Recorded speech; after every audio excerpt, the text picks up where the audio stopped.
Со ваков буџет на општината едната година нема да има развој, туку Кочани ќе остане слепо црево во регионот и државата, оценија советниците од опозицијата на седницата на Советот, на која се разгледуваше предложениот финансиски план за 2015.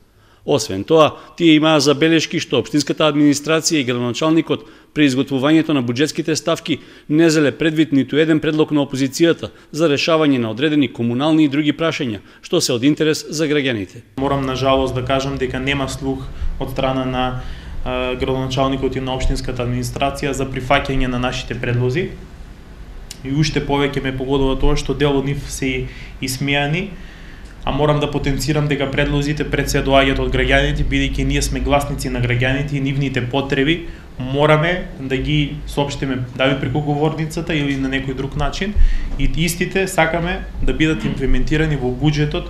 Ако градоначалникот смета дека е поважно да стави рампа на Пониква, а не да се проектира мост во општина Кочани, ние сметаме дека тоа не е така, дека не е во ред, и ние имаме предлог и видување да го искажеме и да го пренесеме од граѓаните. Да не бидеме сватени одма погрешно те или опозиција и само одат контра нешто. Значи нешто кога гледаме не ни се допаѓа, мислиме дека има подобро решение, даваме одма идеја за тоа и ви укажуваме дека тоа не е добро и би требало вие да размислите за тоа, ако не да го прифатите, нели, барем да размислите. Ова вака што го правите како што се поставени работите, се вика авторитарно владење. Значи само вие си размислувате како сакате, така ви изгласат. Нема потреба ни материјали да праќате.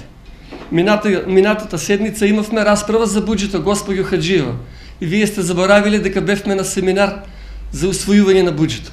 Па таму добро не обучивте и сега можеме да видиме работи што порано и не ги гледавме. Советниците од опозицијата рекоа дека не наоѓаат забелешки за капиталните инвестиции што се планирани во буџетот, но дека многу проблеми што ги наметнале граѓаните ќе останат нерешени.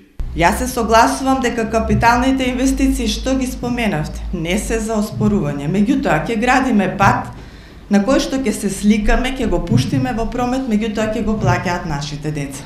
Кредитите се такви. Меѓутоа за поздравување е да се направат сепак улиците, тоа е еден начин да се направи така.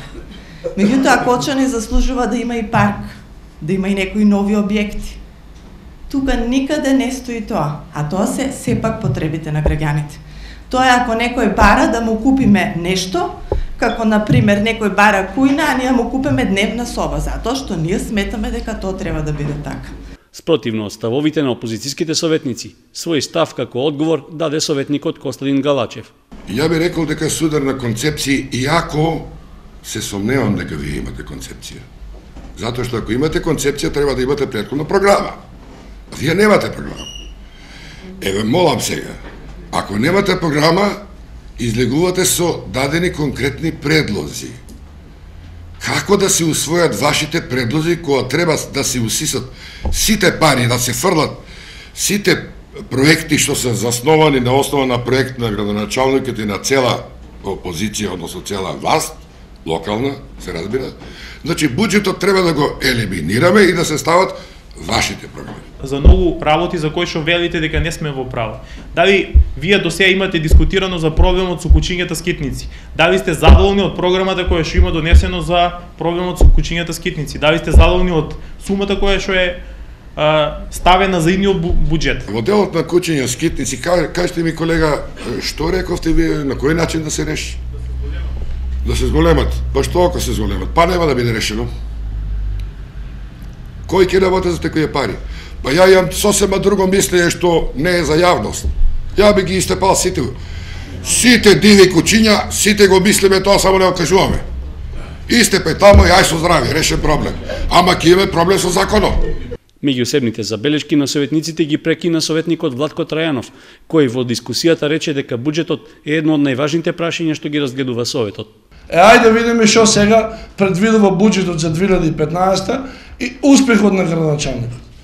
1 милион евра кредит, а успеал да обезбеди само 2 милиона и 700 хиляди денари од норвешка влада кофинансирање за некој проект. Или неполни 50.000 евра, или 2 до 3 лични годишни приходи или плати на некој службеник од општината. Ни беше сервирано дека за тие милион евра граѓаните ги си купат 3,5 до 4 километра асфалт. И замислите, тој асфалт е само со 2 димензии.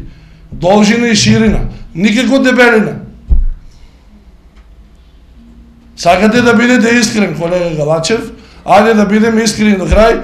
Еве ве поканувам во Грдовци после оваа седница, последната така наречена улица и така наречено асфалтирање, нема повеќе дебелина од 2 сантими. Сега ние како опозиција до кој да се обратиме и да кажеме дека не е во ред работата? Или треба да бидеме дрски и вулгарни да кажеме дека некој ги краде парите? Кој ги краде парите? На крајот од дискусиите, предлог буџетот за наредната година беше ставен на усвојување. Со 11 гласови за, тој ја доби поддршката, заедно со предлогот за негово извршување.